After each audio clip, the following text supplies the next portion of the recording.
Բաքուն պատրաստվում է պատերազմել այս անօթաչուներով։ Ըստ տելեգրամյան ալիքների Ադրբեջանի նոր պատվերն է Իսրայելից մինի հարպի անունով անօթաչուն։ Իսրայելի օդատիեզերական արդյունաբերության յութուբյան ալիքում հրապարակված անիմացիայից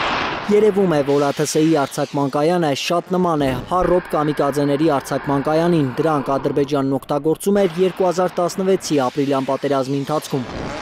Մինի հարպին Իսրայելի ամենաթարմ զինատեսակներից է, 2018-ին են սկսել արտադրությունը։ Ադրբեջանի ունեցած թուրքական բայրակթարներին մարտավարատեխնիկական բնութագրով զիջում է իսրայելական դրոնը։ Միակ առավելությունն այն է, որ ոչ մի պատերազմում չի կիրառվել եւ դրանից արդյունավետ պաշտպանվելու մեխանիզմները հայտնի չեն աշխարհին։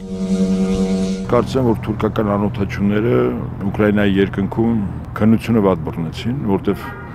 կարծում եմ շուրջ տարուկեսա մենք ընդհանրապես թուրքական անօթաչու թռչող սարքերի բայրակթարների մասին չենք լսում, չէ՞։ Այսինքն ռուսական հոպ միջոցները եւ ռադիոէլեկտրոնային պայքարի միջոցները բավական էֆեկտիվ աշխատում են։ Չի բացառվում նաև, որ Թուրքիան չի հասցնում անհրաժեշտ քանակության բայրակթարներ տալ եւ Ուկրաինային եւ Ադրբեջանին։ Բաքուն էլ որոշել է գլխի ճարը տեսնել առանց մեծ եղբորօգնության։ Հատկապես, երբ վտանգ կա, որ Հայաստանը կարող է ճարել բայրակթարներից պաշտպանվելու միջոցներ։ Ինքը երաշխիք չունի, որ Ռուսաստանը մեզ թուրքականի չեզոքացնելու զենքեր կտրամադրի։ 2024-ը թշնամին զինանոցը թարմացնելով է սկսել, նկատում է ռազմական փորձագետ Հայկ Նահապետյանը։ Ապագայում նաև նախատեսված կլինի Իրանի դեմ ճակատ բացելու։ Այսինքն Իսրայելը նաև շահագրգիռ է Ադրբեջանի զինել ոչ միայն Հայաստանի։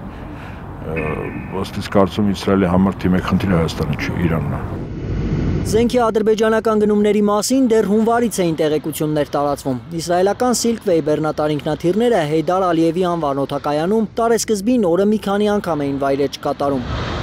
Զենքի հետևից արևելյան Եվրոպայի քաղաքներ էր գնում Ադրբեջանի պաշտպանության նախարարության բեռնատար ինքնաթիռը։ Փետրվարի 17-ին, երբ բուլղարացի գործընկերոջն էր հանդիպել պաշտպանության նախարար Սուրեն Պապիկյանը Մյունխենում եւ քննարկում էր պաշտպանության բնագավառում հայ-բուլղարական համագործակցությանն առնչվող հարցեր,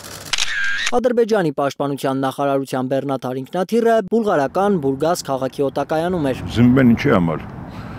Կամ պաշտպանվելու կամ հարձակվելու։ Ռազմական փորձագետը չի բացառում, որ Բուլղարիայի հետ զենք զինամթերքի առևտուր է սկսել թշնամին։ Բուլղարիան ռազմարդյունաբերության խոշոր կենտրոն չի համարվում, ըստ բաց աղբյուրների 7 հանուն զինատեսակ է արտադրում, նռնակներ եւ փոքր տրամաչափի հրաձգային զինատեսակներ։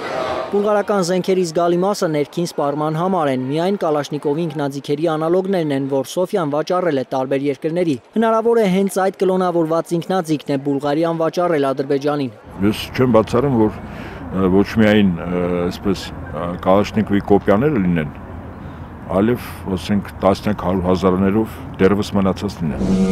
Բայց ԱԹՍ-ներով զինվող Բաքվի բանակի ինչին է պետք Կալաշնիկովը։ Ադրբեջանի ՊՆ-ի նախորդ շաբաթավերջի հաղորդագրությունում կա հարցի պատասխանը։